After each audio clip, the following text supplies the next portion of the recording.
What's up guys, this is Coach Donnie with ElevateYourself.org. One of the best parts about going to USAV Nationals is meeting so many amazing volleyball people. This video includes interviews from some of the legendary and inspirational people that I met at the 2019 Nationals who also exemplify the Elevate Yourself mindset. They share about their volleyball journey, life experiences, training tips, how to accomplish your goals, and most importantly, how to be a badass. It doesn't stop with the legends at USA Nationals. You guys need to know who this guy is. Floyd Wong. He's a legend, one of the best setters of all time.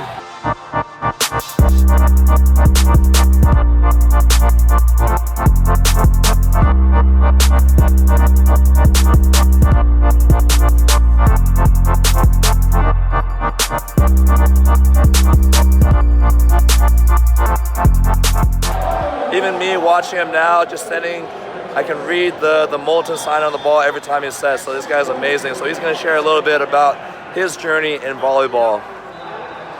Hey, welcome everybody. So excited to talk to you a little bit. You know, we talk all the time, and obviously some God-given ability, luckily being 6'8". But I came from a place in rural Indiana. There's no volleyball, right? We have Jimmy Chitwood from Hoosiers shooting the basketball out there, but volleyball not so much. So the fact that a guy from rural Indiana can make it not only to play college D1 volleyball, but to make it and play the national team, to win a gold medal, and now compete still at the USAV Nationals, is a testament to not let things drive you down. It doesn't matter if you're tall, if you can jump or not jump. If it's in your heart and you want to work for it, all those things are possible. So I've always felt like I said, even though 6'8", coming from Indiana, playing at a small D2 school, IPFW, going to 3 Final Fours, having to battle the West Coast teams who always disrespect us because we weren't California kids. But yet every time we were right there, every time we were competing. Same thing when I go out in 1994 to join the national team. We got setters from California, UCLA. We got setters from SC. We got this kind of a punk kid from Indiana shows up there and just wants to win so bad. Has the passion that his dad instilled in him at the age of 4, playing volleyball with balloons, and I've never lost it. Even now at 47, playing with this amazing group of I call them young people, other people probably call them old, here at USAV Nationals. If you watch me play, I try to resonate the fact that volleyball is my life. Volleyball is my family. And no matter what your stature is, what your background is, if you put in the time, energy, and love, okay, good things happen. That's right. And on another note, if you don't know by now, he's a 4-time Olympian for the USA, gold medalist in 2008, one of the best underdog stories where he was asked to come back by McCutcheon, right? Yep. And they needed to call up the legends to finish, to seal the deal. And his jersey was retired in Russia. It's very rare for a foreigner to be honored at that level. So I can't stop with his accolades. You got to research him online. But yeah, so thanks a lot, Lloyd, for dropping some knowledge. No, my pleasure. Listen, all you young people out there, have a dream, work hard for that dream. I always say 4-7-52, 4 hours a day, 7 days a week, 52 weeks a year, and it can happen, right? But it doesn't happen sitting on your couch. It doesn't happen playing on your phone. It happens get out there doing the work. And if you love it, I know you'll do it.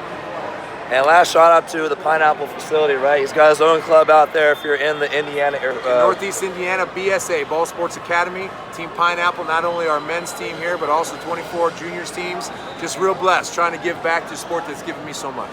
That's right, so make sure you hit him up if you're in the area. So thanks a lot, Lloyd, appreciate it. My pleasure, brother. Another special guest today, and I didn't plan on seeing her today because I know she was playing at USC and then in Vietnam. But Victoria Garrick, who is someone that I follow on YouTube, not only is she a fantastic player,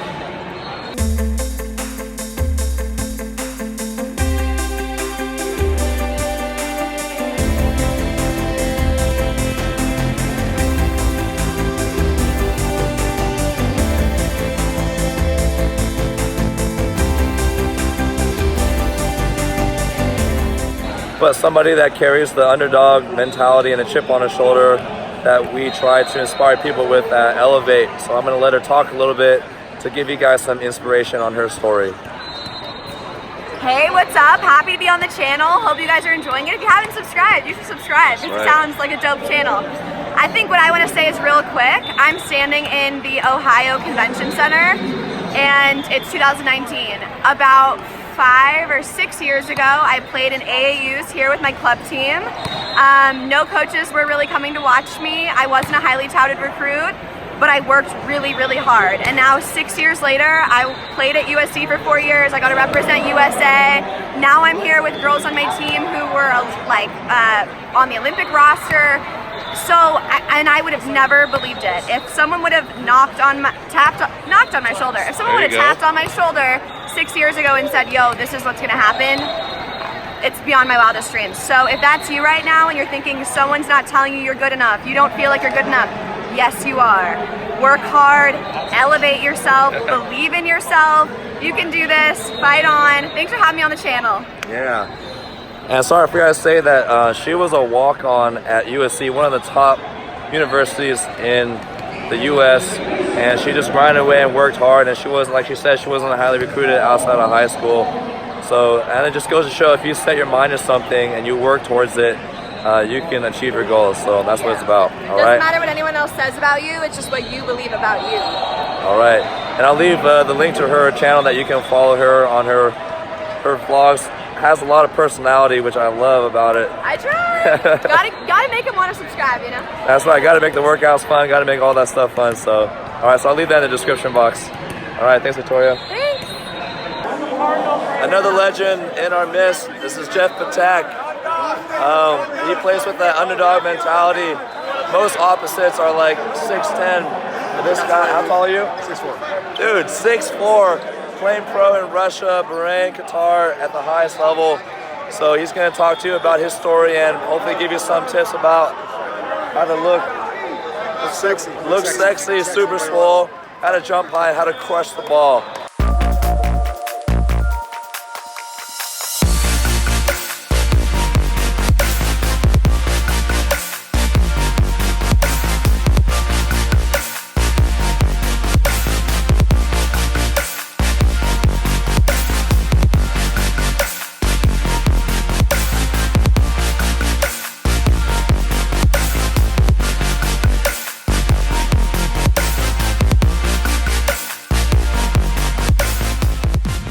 You can share with us, how did you work on your vertical? And yeah, we'll start with that question first. I believe as like people, if you can jump, you can jump. If you're naturally gifted to jump and you work hard at it, you'll be able to get up in the air. You gotta stay fit, you gotta keep the pounds off. For me, I've never actually did jump training, I'll be honest. I've never did any kind of jump training. It was all more like Olympic lifting and just staying in shape and playing the game. And you played at IPFW's Division II? It was Division I. Oh, Division I. And then you ended up going pro. So, like, what was your journey from there to going pro? So at 17, I was on the junior national team, and that kind of set me up to kind of choose whatever school I wanted to go to. I chose IPFW. They had a great history. Volleyball, his dad was my coach, and he's a big mentor of mine. And 4 years with him kind of set me up for life. After there, I played with the U.S. national team. Went overseas for like almost 15 years. That was my job, man, and stayed in shape, playing volleyball, and that was it, man. So hopefully we'll see you more at the USA Nationals Open. So. Yeah. It was playing was so much fun, man. So many years of playing Open Nationals, and it's more of a party, a great community. I love it here, man. It's so cool. Cool. I think there's a highlight of you with volleyball bump sending you from left back. Oh yeah, and you're bombing it.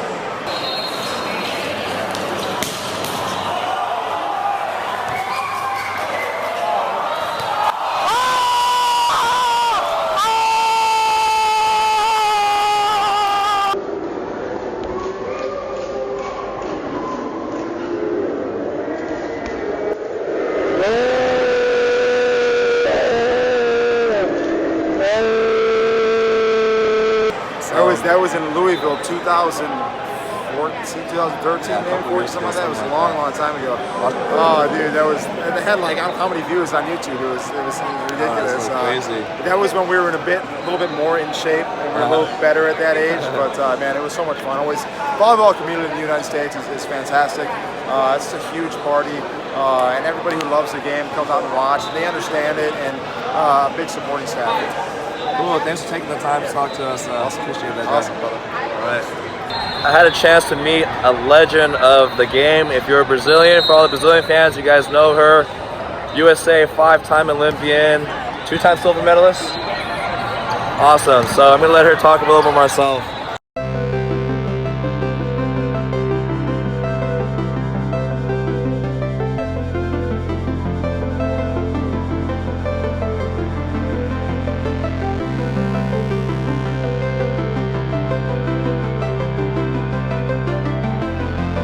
This is Danielle Scott. Hi.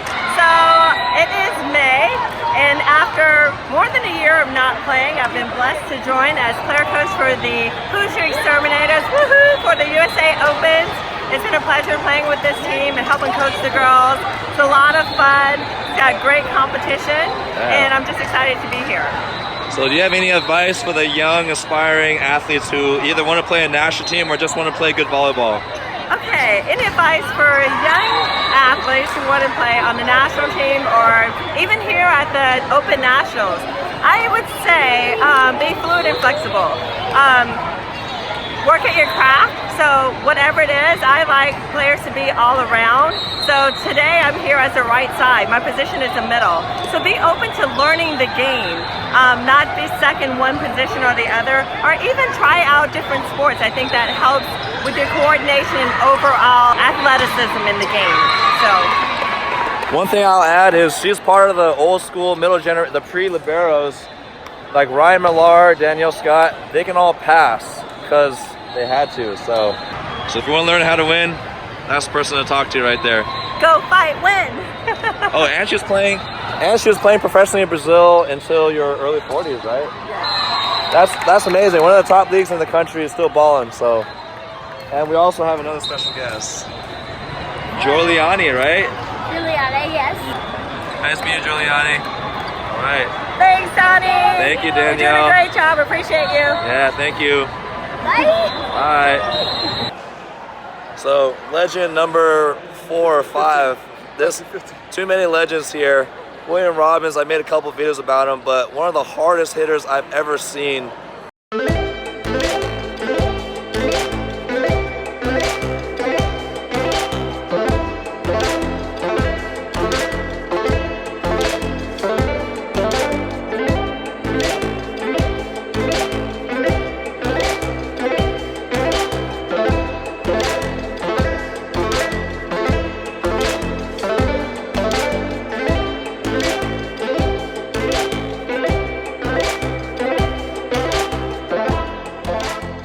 Like, you know, even in international competition. So he's going to talk to you a little bit about his journey with getting stronger, jumping higher, hitting harder, but also some of the injuries that he's been experiencing.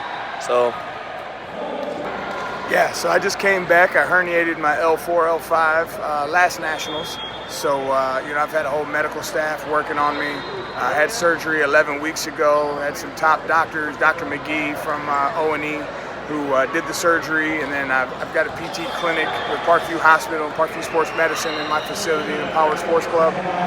They've been doing rehab for the last 7 weeks, and so just getting back to playing. You know, it felt great to be back out on the court. I've only been released for about 2 weeks, so it's just been a lot of rehab, really working on the stabilizer muscles, really working on the core, everything that surrounds the spine to be able to protect the spine, because as athletes we tend to focus on the big muscle movers, you know, the quads, the hamstrings, the chest, the biceps, you know, but there's a lot of stabilizer muscles around the spine that you really need to work when you're doing your core, you know, that can stabilize and hold your spine in a neutral position when you're rotating and hitting, when you're really unloading on a ball. So, yeah, there's a lot of rehab as you get older.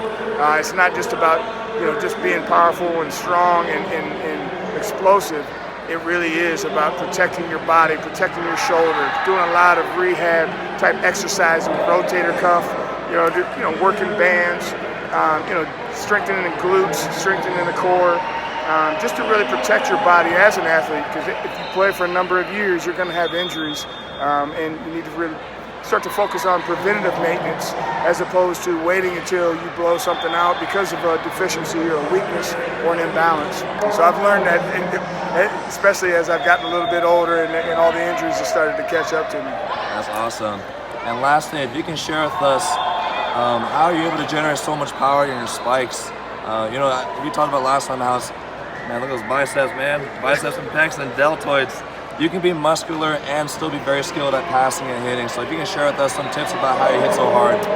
So a lot of the stuff I train with my athletes is really just working on rotational power. A lot of people think you arch back and crunch, but arching back, hyperextension is really tough on your spine, and the crunch is only on your follow through. So it's a lot of rotational power, more like a pitcher in baseball or a quarterback. So we really teach to reach high and really pull, rotate, then follow through with the shoulder, the arm swing, and then follow through with a little snap on top of the ball. But think more of keeping the ball in front of you and really rotating and creating that whipping motion through the core with that rotational power, and then following through obviously with the shoulder and then that little wrist snap even on top of the ball. So yeah, it's a lot of core, a lot of rotational power.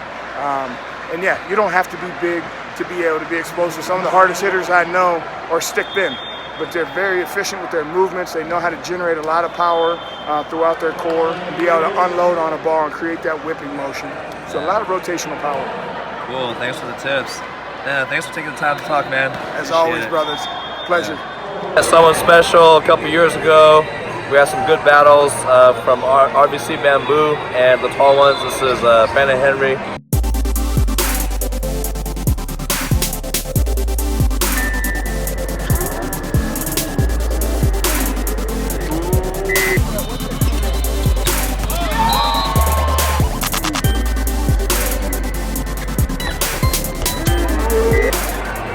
Brandon Henry, basketball background, didn't start playing volleyball until about 5, maybe 6 years ago, and just played my first professional year overseas. So if you have a dream of playing volleyball, just stick with it, practice, work hard, and it could come to you.